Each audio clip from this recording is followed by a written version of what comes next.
Welcome to the Listen to Your Footsteps podcast.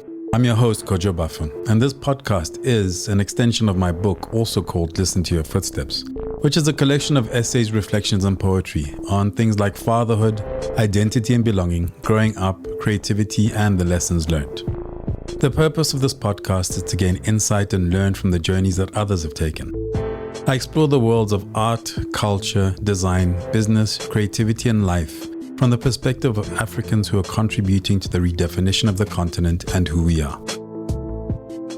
So my guest today is Banesa Tseki. She's a yogi, a brand strategist, music and events promoter, and entrepreneur. Welcome. Yay, so glad to be here. Okay, so now tell me about this being an unsettled yogi. I mean, you can't make that my brand, because I can't be unsettled yogi. It's just an aspect of my life, especially today. But I often find, as a yogi, that people have an idea of what a yogi is. And I tend to contradict that just because of life. And I don't like the idea that people have, because it also limits people from wanting to go on this journey. But I think the key is that it's a journey, right? And that you're on the journey as well. So there is merit in that, because in interacting with you, one is interacting with somebody who understands the challenges and the benefits of kind of exploring the areas that you've explored. Absolutely. That I can't take for granted, and I don't. Actually, I'm very grateful for this journey and where it's taken me. It's taken me to places that I couldn't have ever foreseen to be real. So let's go back to the beginning. Okay. We come from, I assume we come from the same place. Yes, we do. Well, you were born there, but yes. when I look at your background, it feels like you were not stationary. No, not at all. So you see, there comes the unsettled yogi. So where were you born? You were born in Maseru? I was born in Roma. Ngoma, okay. Yes, and then when I was a toddler, we moved to Canada. Ah. We moved to Canada for a few years, and then we came back to Roma Lesotho for another 2 to 3 years, and then moved to England for a really long time, about just under 10 years. Why were you moving so much? What were your my parents are academics, so they were just getting their academic hustle on, from postgrad to masters to PhDs. So they all have their doctors at the moment. And then what did you want to be when you grew up? I wanted to be a lawyer because of Ali McBeal and The Practice. I wasn't good at maths. I really, really sucked at maths. But I was good at English. I was good at history. When I say good, I mean top student in English and history and drama. So I was like, okay, what do those three things do? And it just seemed like a lawyer, because I'm on stage in court and I get to, act out my monologue and soliloquy and I make money and I like reading. I thought it made complete sense. Well, it sounds like a very American perspective of it. So you weren't thinking about wigs. You weren't thinking about wigs and stuff, right? No, I really wasn't. I was thinking of Ali McBeal in a cute two-piece. I had imagined it. So when did you? So, because I know you studied at UCT, right, in Cape Town. Yeah. Mm-hmm. So coming back from England, where did you move back to? Did you move back to Lesotho? Yeah, we moved back to Lesotho. So I came back as a teenager. And when I came back, I went into Machabeng. What was that transition like? So leaving the UK, having kind of spent, let's say, your formative years outside of Lesotho and then moving back into Maseru. It was the most beautiful, relieving thing, because England sucks on every level. It sucked. It's the catfish that America is being unveiled to be. It's depressing. I think that was my first encounter with depression, was in England. You're indoors, it's rainy, no one's as friendly as it is back home. My brother and I we got really close because of that. because we were just pretty lonely. we were outcasts. We were like these foreigners from Africa. So I mean, there were good parts as well at school. I made friends, and I managed to climb the popularity ladder somehow. But I really did. We missed home with every fiber of our being. So coming back was just so nice, and I was exotic when I got back, so I had all the fun. It's interesting because I talked to early in the podcast. I talked to Mokena Makeka. Who's an architect and designer from Lesotho, but he grew up in the US. But we're also kind of close, I guess, closer in age. So when he came back, it was a harder time in terms of making that transition into school, because I guess also in that period, everybody was kind of we're all trying to figure ourselves out. Yeah. And to a certain extent, they used to get a hard time in terms of being Basotho who didn't speak Sesotho, who sounded different, who hadn't had the same experiences growing up. That's so true. That was a butt of jokes of not being able to speak the language, but luckily we understood it because our parents spoke it. And our accent was just very off. But because Kya Papa and I'm in drama, the accent, I played around with it a lot till I got it. My brother still struggles. He knows Sesotho more than me, but to this day in his 40s, he still sounds like a foreigner. Yeah, I mean, accents and language is always it's a very interesting thing, because I mean, it's like when I moved to South Africa, somebody of my complexion is not supposed to speak an African language. And the fact that I speak Sesotho with, I guess, a Lesotho accent, as opposed to the kind of Joburg kind of mixed colloquialism, it was always considered unusual. Whereas in Lesotho, because I learned Sesotho growing up in Lesotho, as opposed to, I mean, it still takes me forever to read anything in Sesotho. And because I'm a Maseru boy, if I left Maseru and I went to the villages, then it's like, my Sesotho was never good enough. It's a whole different story, isn't it? Yeah, no, I find that interesting because for me, my ability to pick up the accent, it took me about a couple of months, really. And also in England, my brother's accent is Canadian full on, because that's where we started off. Whereas mine has completely morphed, adapted. So when I was in Canada, I was Canadian, but when I was in British, I had a full on Nottingham accent, like full on. And my brother used to say, "Why do you speak like that, dude?" And I'd be like, "Because my friends do, and I feel like it's comfortable, and I don't want people pointing at me and asking me weird questions." Then I got to Lesotho and I had to switch it up. But I think it's also because we're moving so much, to feel safe. I'm very good at reading micro expressions and micro movements and energies, I guess is what you can call them in a spiritual sense. And I adapt to them really easily. So I'm a very palatable human being to be around, but that's also part of my wounding, Yeah, because I can imagine then it becomes very hard to find your, let's say your roots or your foundation, from which you move on from. And you don't feel safe to be yourself because you've never been accepted for you anywhere. And there is no place that is built for a Mosotho, Canadian, British, South African person. You're always a weirdo.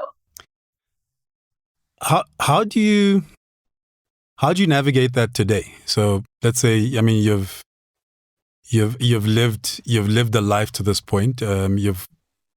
You've gone through the process of I guess internalizing and making sense of those kind of things. So this is something that I write about in my book, where this idea of belonging, and personally, I've felt like I belong, but I don't belong.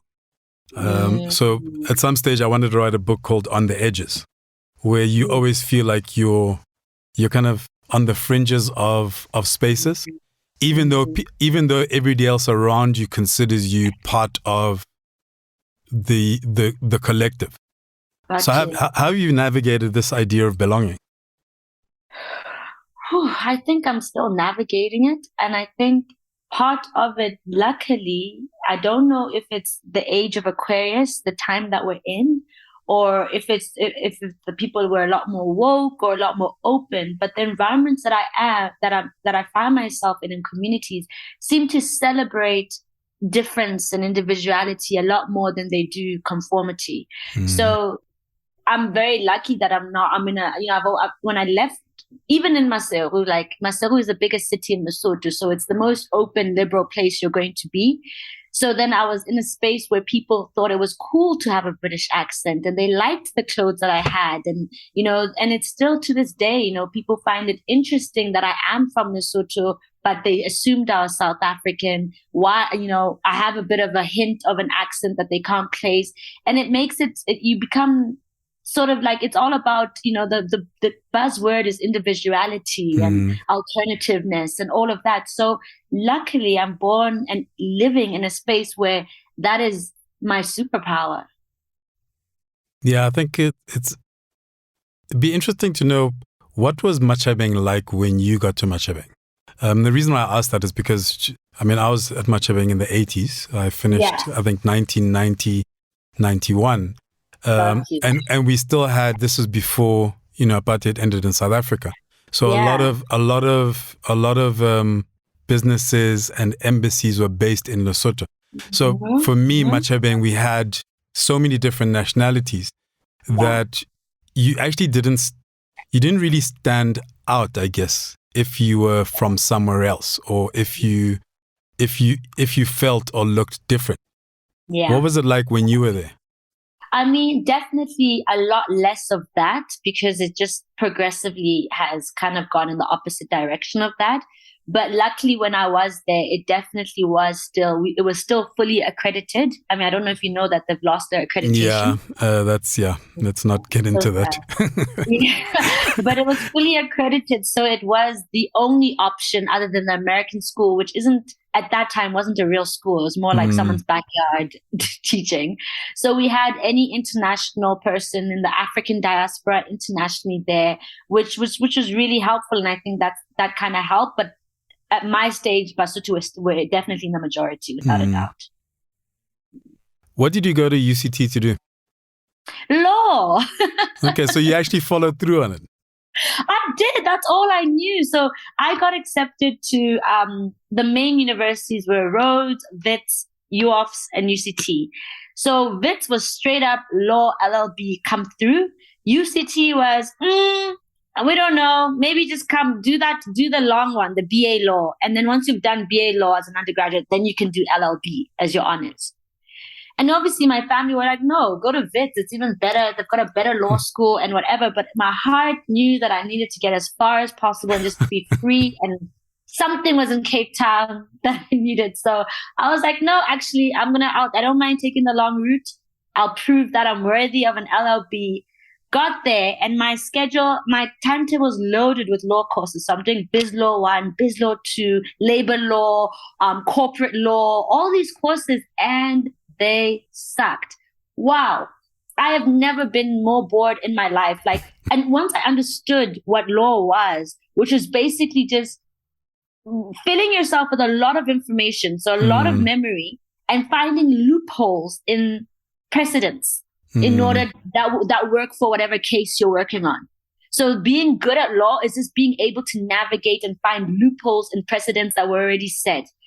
That is just not really, for me, a life-fulfilling, purposeful endeavor. It just wasn't feeding my passion. So after a year, I definitely dropped out and just focused on a general BA, which was politics and drama, and gender studies. What do the folks think about it? Oh, I'm so lucky. My folks, I can do no wrong in my folks' eyes. I think they got it right with my brother. So then they proved to themselves that they're good parents. So for me, it was just like, let's see what comes out of this experiment. So they've always been really, really like open and cool. As long as I was in school, as long as I was getting a degree, they didn't care what I was getting it in. So in terms of, because I know that I think the relationship with yoga started there. Yeah. What kind of prompted you into that space? So, just to take you a few steps back, I guess, when I did get to the Lesotho Machabeng, towards my final years, there were family issues, my mom and brother were still in England, my dad was here, and we were just having family issues that were affecting me negatively. And the depression that was first seeded in the UK was blooming in Lesotho, because sort of catalyzed by these issues at home. And that's when I started to suffer very heavy depression and anxiety. And to the point where I was actually hospitalized. My parents had to take me to a clinic in Bloom to really work on what was going on emotionally. And that's when I was diagnosed with bipolar, but bipolar 2. So it's not the extreme bipolar 1 where, it's people jumping off buildings thinking they can fly. This is more just an extreme in mood swings from one to the other. And that's a lot to deal with as a teenager. So I went to UCT still sort of, I'd been given some antidepressants and they just didn't work for me because they made me feel nothing. And I'd rather be in pain than feel nothing. Nothing is a ghost. Nothing is like, for someone who's so driven by purpose, feeling nothing is basically a death for me. So it was at UCT in Cape Town, the hippie wellness environment, that I signed up for a course called, first I read a book by Eckhart Tolle called A New Earth. Yeah, and it's good, a really good book. I love that book. But I've literally only got into those in the last 6-7 years. That's incredible. Some people still are yet to come across that knowledge, I think I was lucky. I came across it when I was 17 years old. And I was able to, it was revolutionary for me. I was like, wait, through the breath, I can manage my mind.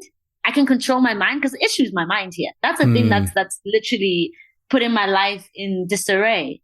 And New Earth gives you the theory, doesn't give you the practice. Yeah. So luckily, being at UCT at this bougie school, there's art of living that is actually one of the most top sort of programs in the world that costs a fortune to do.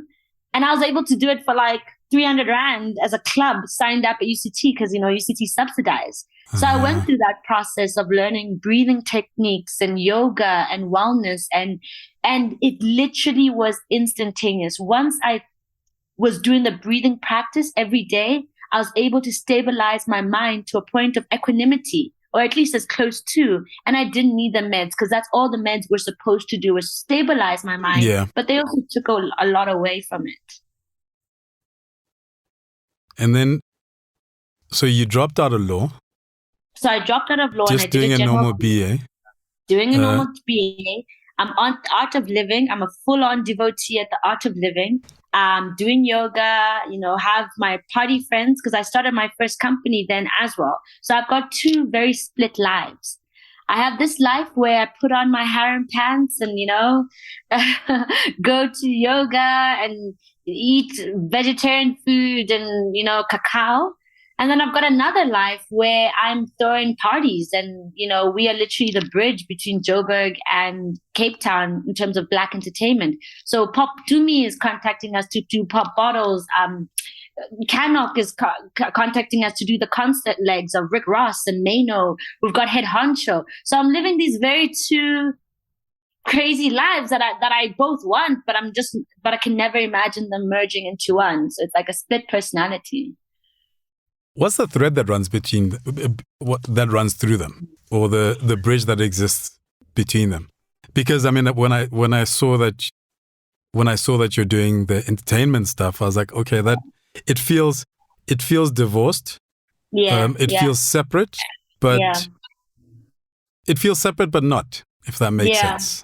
It really isn't. That it's only in my 30s now where it's slowly coming together as things, time kind of does. But for me, it's service. It's a service for people. So whether you're leading a meditation, whether you're meditating with group consciousness at Vipassana for 10 days, it's community. And I was able to build a community in the wellness space and feel like I belonged. and build a community entertainment where it was Black, young students who, weren't taking the Cape Town bullshit of this racism that existed in the entertainment space, and building community and people to surround you. So I think the thread is a sense of belonging and a place to call home. Which in its own way ties back to you're trying to find a place where you belong. Absolutely. I mean, Absolutely. when we talk about this idea of kind of belonging to somebody or belonging to kind of a tribe. Yeah, definitely. Definitely. It felt like that in every single way. And you then begin to identify with that tribe. And that's where the problems come. So you're doing entertainment, or you're doing kind of events and stuff. What prompted the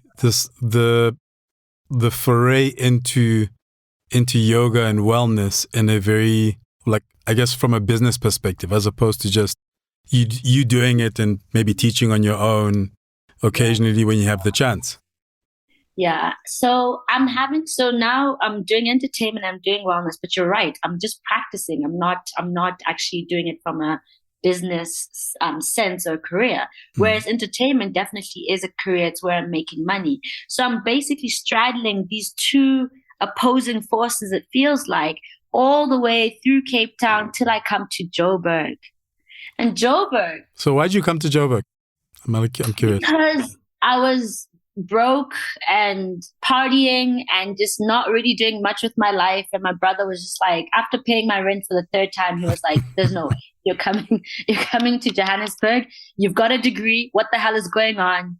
Get it together. So I came kicking and screaming I wanted to live in Cape Town for the rest of my life, but I wasn't making money because as a Black creative who's trying to figure herself out, you're not getting people just coming at you. And that wasn't the time of like brands weren't interested in working with people. And there was none of that, no Instagram.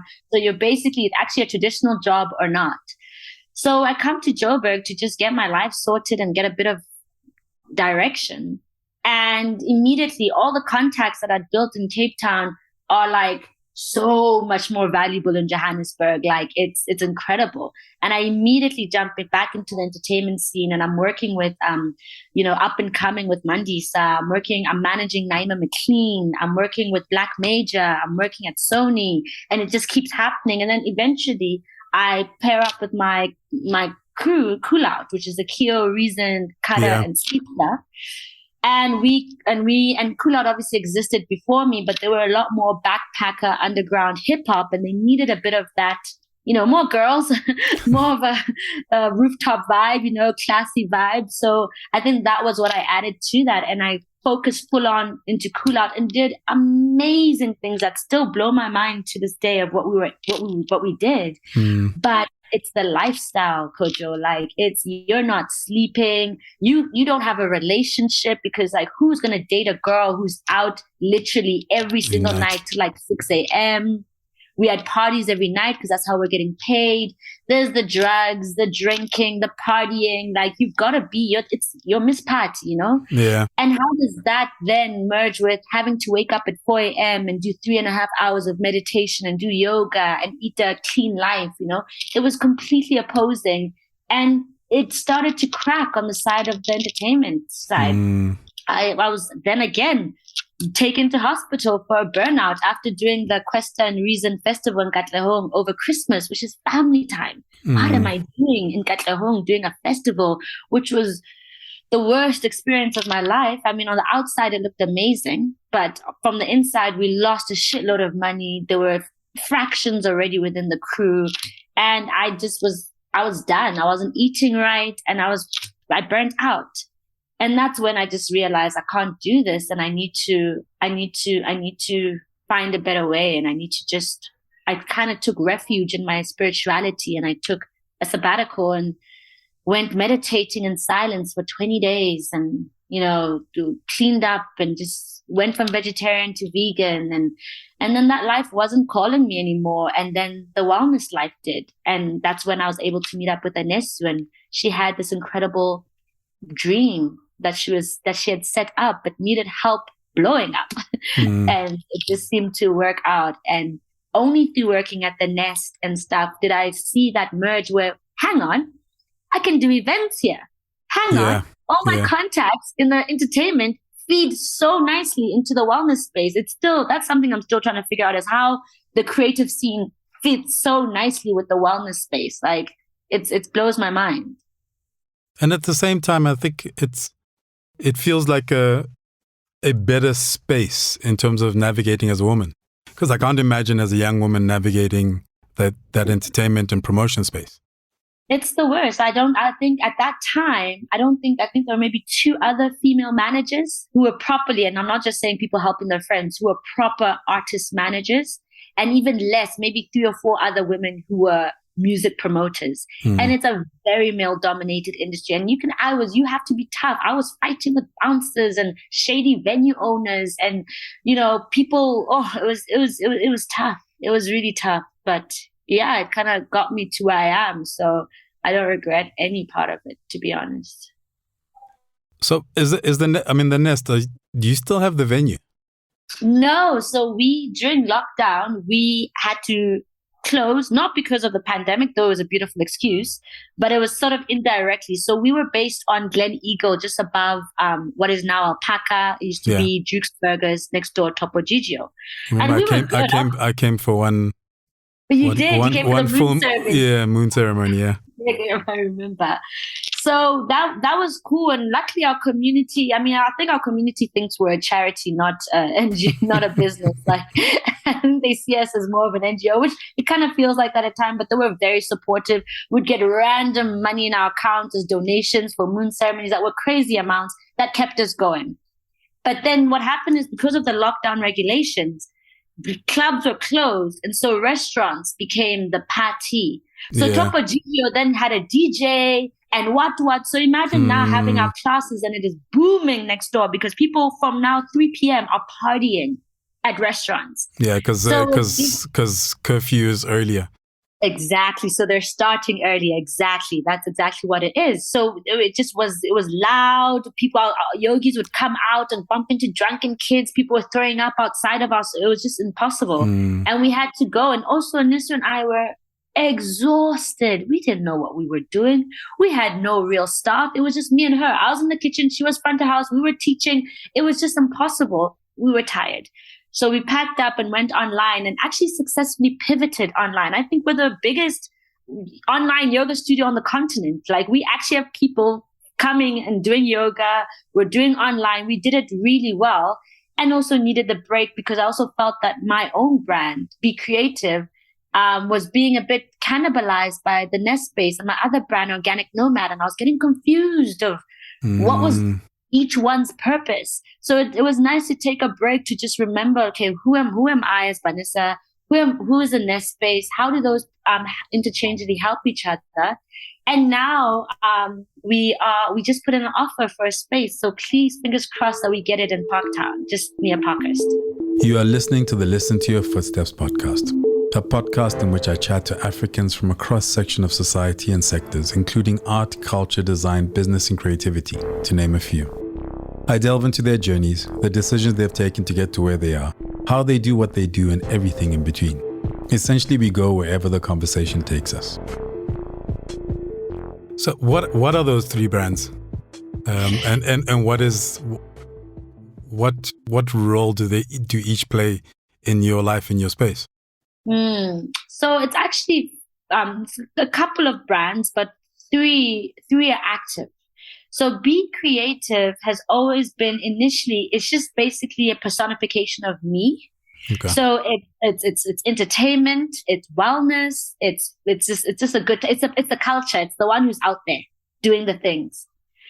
The Nest space is a space. It's somewhere to go. It's a community. It's not about Banesa. It's not about Anesu. We just sometimes step in as representatives, but it's definitely not about us. Like, we could leave and the Nest would still be able to do its thing. Okay. So it's more of a community and a space to sort of reprogram a lot of the limiting beliefs Black people have when it comes to wellness and taking care of themselves, and even spirituality. So that feels more like a school. I mean, we do have a school. We do train yoga teachers. That's how we pivoted during lockdown. And then organic nomad was now the serious yogi part. There's the commercial yogi where it's like, yeah, I do yoga, I meditated at Spotify. But then there's the real work where it's like, really delving into the niyamas, and the sutras and chanting, and it's where I wear all white, and it's basically embodiment of the teacher, the spiritual teacher that I'm becoming. But then it just started overlapping, because then a lot of my yogas, and I'm very much a teacher and be creative as well, and it doesn't make me any less of a teacher because I do it commercially. Whereas the other one was more like community and like going on deep retreats and vision quests, and it was just documenting my spiritual journey. And so that's when they started cannibalizing. And organic nomad was about food. I'm really good at cooking, especially vegan food. And the nest, then we opened a cafe, so that's where the food was, and it was getting a bit confusing. So even organic nomad had to take a pause and and it's still at the back end. I mean, I still get catering orders. I still get, that sort of vibe. So I'm thinking more to focus that more as a catering food that is linked to spirituality. So food that feeds you and heals you, tapping into Ayurveda. Whereas Be Creative is just, me growing in the space, and whatever it is. And the nest is kind of dictated by our community and servicing their needs and wants. So which one helps you, let's say, make a living?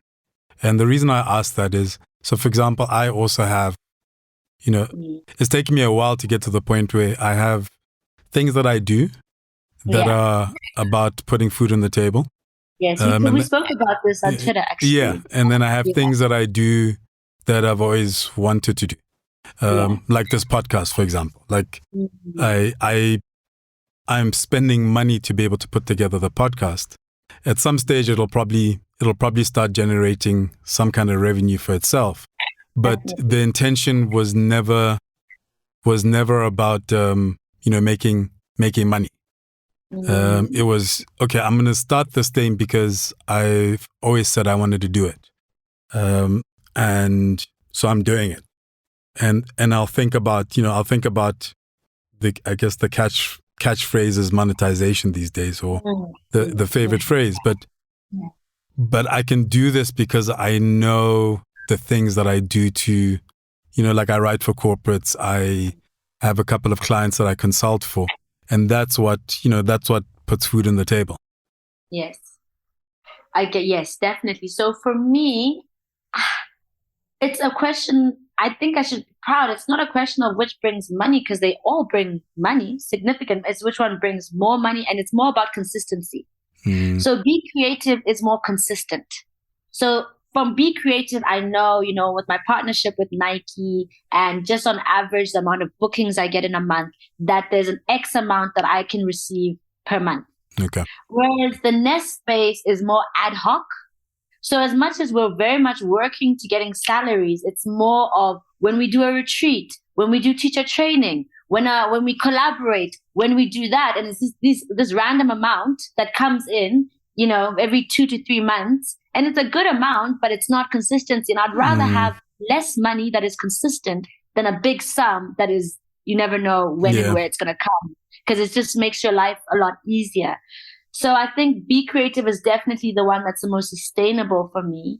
The nest space is, I think, literally about 3 months away from being very sustainable, because now in our model, we've definitely a non-negotiable, have our salaries there, and we don't feel bad about it. Because in the wellness space, I really am against spirituality that comes with a price tag. And I'm against it. I don't think you shouldn't be able to do yoga or meditate or delve into spiritual practices because you don't have enough money, which has been what the wellness space has been thus far. So it's very difficult to charge. It's very difficult to charge for, especially people. I mean, brands, it's easy, but people, it's very difficult. So mostly the nest space is we mainly work on donations. But funnily enough, our donations surpass our paid classes. But at the same time, I mean, I think it's important that one think through models. I mean, I've been in the media space for years, and I keep telling people that, the conversation around media is for example, magazine is a business model conversation. We end up focused on the emotional or the social aspects of it, but it's only sustainable if you have a coherent model behind it, because that then allows you to be able to do more and be able to offer more. Actually wanted to ask, 'cause I do want you to help me, and following the conversation we had is like, how do you balance that your time and your babies with the stuff that you know brings you money? Like, how do you, because that's what I'm finding. So when people pay me, I carve out the time, I do it. When it's on me, I don't know, it just doesn't seem to be the space or time because other people pay. How do you balance that? So the whole conversation about, for example, like work-life balance, and when I was in magazine, I was a part of a talk, and somebody said to me, "It's not about balance; it's about alignment." I like that. And so what I did when I was in magazine in particular is I divided up into work, family, and self, because work is part of life. And, you know, I was a destiny man and I had a full-time job and I was quite busy. And what I try to do is I try to find some kind of harmony or alignment on a weekly basis. So, you know, if this week I have put most of my attention into work because like we're on deadline, next week when I have a bit more time, how much do I devote to family? How much do I devote to myself? And it's an ongoing thing. So it's not there's not a destination. So it's not like, okay, today I've figured it out. I know where the balance is. It literally is about, you know, some weeks I'm focused more on income generating stuff because, you know, I have deadlines. I have a couple of deadlines this week, but I'll know that next week, then I'll carve up some time for, you know, for other things. So it literally is it's an ongoing, it's like a work in progress.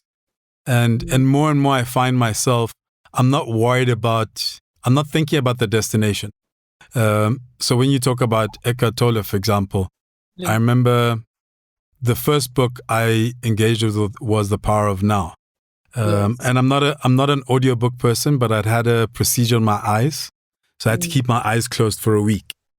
So I downloaded that audiobook and I listened to that. And I think at the time I believe that you read a book or you'll engage with something at the time that you're supposed to. So I'd had an opportunity to interact with it for years and I just never got around to it. And the time when I did, I was the most open to it. So what I always say is I try to focus on what's right in front of me. And that's what the pandemic has also done. So I try not to stress. I keep in mind all the things that I'm doing, but I try not to stress about, like this week, if I'm on deadline for stuff, then that's where I put my attention. And I'm not going to sit and go, oh, yeah, but I've got these other things that I'm not catering for, and then start beating myself up about it. So for example, this conversation that we're having, it's like, this was the time I have available. I had other stuff going on, but I was like, okay, this week I want to do at least one podcast episode. Got you. So, once we're done with this, once we agreed that we're gonna chat and we're chatting, like when I leave here, I'm like, okay, I've done that. And I can on maybe Tuesday next week, I'll go, oh, okay, so who am I going to chat to next? I think that's admirable. It's just that ability to just carve out that discipline, to carve out and be like, okay, I'm going to have a conversation a week, because what happens to me is I'm like, okay, we're going to do this. And then I get a call that comes with, invoicing or whatever, your quote.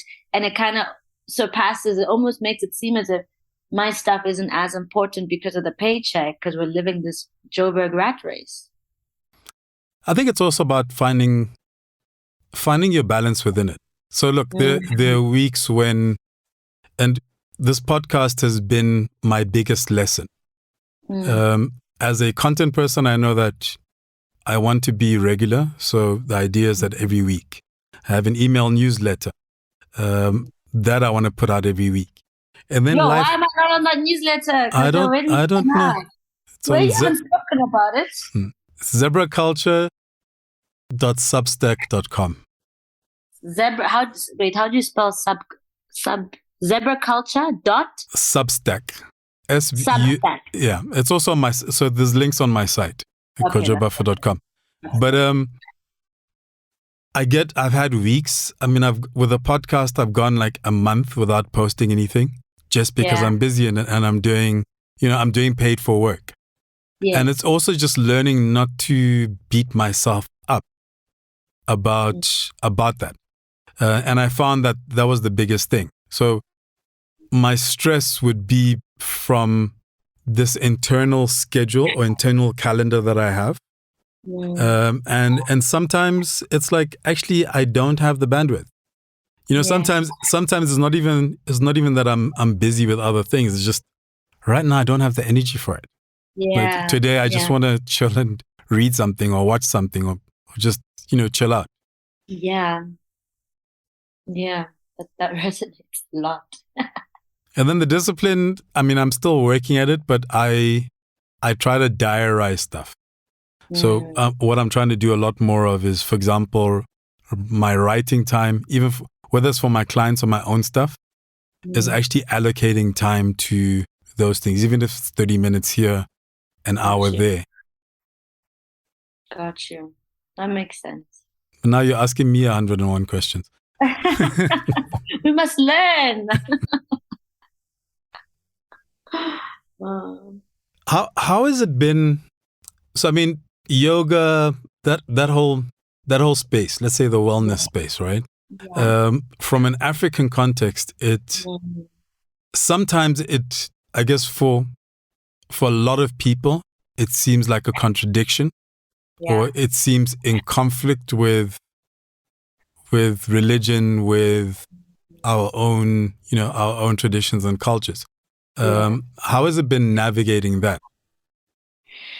So it's actually been quite easy, I guess, because we don't sort of force ourselves onto anybody. No one who interacts with us is doing so out of their will.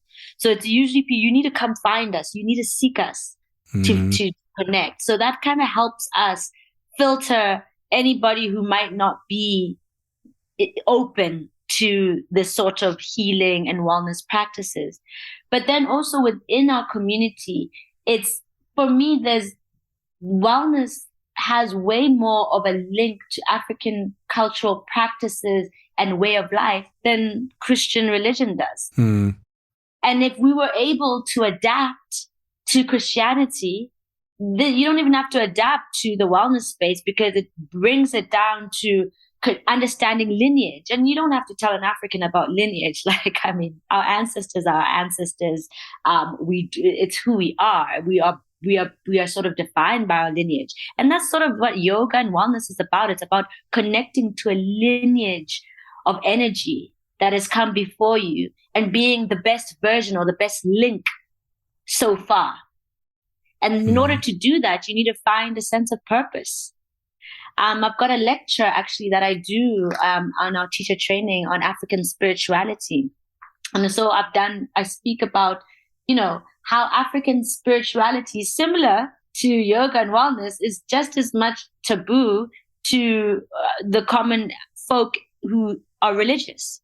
But the thing is about African spirituality, it's like a fake taboo, because it's all well to go to church or whatever. But when anything serious happens or inexplicable, trust Black folk will put their Bible down or on top of praying, then call in the healer, the traditional healer, etc., to come help and help with the situation. So it's like, we don't practice those heathen practices until it's necessary. It's ingrained in our DNA. I've seen it in my family. I've seen it in other people, that when the going gets tough, you automatically fall back onto who you are.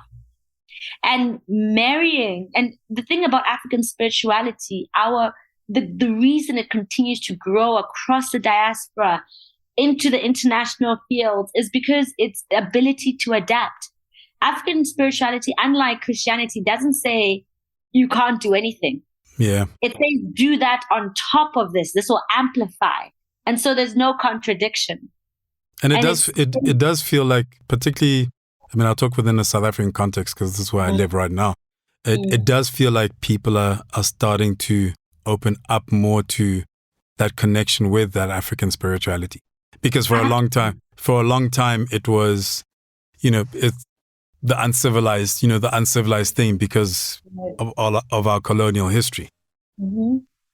That's exactly what it is. I feel like in general, there's and in the spiritual context, anyone who's in the spiritual space knows of the age of Aquarius, which, speaks of time periods that go over centuries. So we came into the age of Aquarius just before a pandemic, if I'm not mistaken. And that is tied into, zodiac, whether you believe it or not. We come from the age of Pisces, which was said over the hundreds of years to be characterized by secrecy and, building stuff and not sharing knowledge. Even in the spiritual space, in order to learn Kundalini yoga, you'd have to go deep into India. And even then they could still deny you because it was only reserved for kings and queens. And it is in the age of Aquarius, which comes with, coincidentally, I don't know, I don't believe in coincidences, but you can see it as that, comes in at the time that the internet comes in. And now it's this expansive, it's an Aquarius energy is about bringing down the status quo, tearing down things that separate us, this sort of revolutionary spirit in terms of being for the people. And you can see that across the world. And obviously, spiritualists are always like, yes, we saw this coming. It is the age of Aquarius. Whereas, realists, I guess, or more pragmatic people speak of it's just it's millennials. It's Generation Z. They're not having it. We are not having it. And so whichever context you look at it, and, my mom did her PhD in African spiritual healing. And from her, I learned that it is not so much, spirituality, psychology, all of these things are just languages, if you see. They are all interconnected. It's just the lens in which you choose to view it from. And you don't need to judge anyone else or criticize someone's lens because that's their lens. Yeah. But it's just basically having an open mind and heart to see it from their perspective and then marry it with your own. Absolutely. Sure. On that note. Don't say it's time to go. Yeah. Thank you very much. Hector. Thank you so much, Kojo. I really appreciate this conversation. Okay. Bye-bye. Bye. The Listen to Your Footsteps podcast is produced by Zebra Culture. If you have ideas of what we can do better, people you'd like us to have a conversation with, or would just like to share a thought, you can email me on info@zebraculture.com. To check out past episodes, go to kojobuffer.com/podcasts. And if you enjoyed this episode, please share with a friend. If you'd like to get a copy of the book, Listen to Your Footsteps, check out kojobuffer.com/book. There are details on the various spaces it's available at.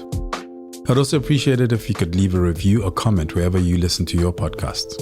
Finally, there's the Zebra Culture by Kojo Buffer newsletter where on a weekly basis, I share a curated list of articles, playlists, videos, etc. that have caught my attention. Thank you for listening. I hope you enjoyed listening to the conversation as much as I enjoyed having it.